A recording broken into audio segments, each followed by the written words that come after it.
সুপ্রিয় দর্শক, আজ আপনাদের সামনে তুলে ধরছি আমাদের এলাকার বিখ্যাত চুয়াডাঙ্গা জেলা দামোদর থানার মাথাভাঙ্গা নদীর সৌন্দর্য।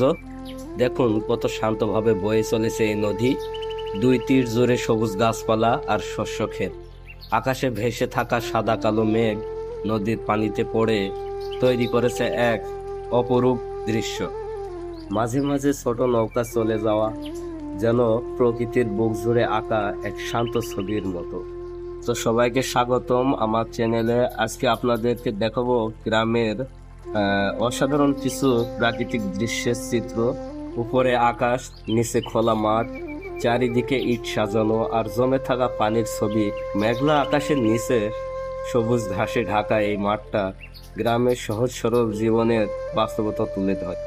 উঁচু একটা চিকনি, যেটা ইট ভাটা নামে পরিচিত, আকাশ ছুঁয়ে দেওয়া কালো সাদা মেঘের নিচে। এই দৃশ্য যেন আমাদের গ্রামীণ শিল্প আর প্রকৃতির মিলনকে একসাথে তুলে ধরে। এমনই কিছু সহজ অথচ মন কাড়া দৃশ্য লুকিয়ে আছে আমাদের চারপাশে। প্রকৃতির সাথে একত্র হওয়ার জন্য গ্রামই যেন সবচেয়ে সুন্দর জায়গা।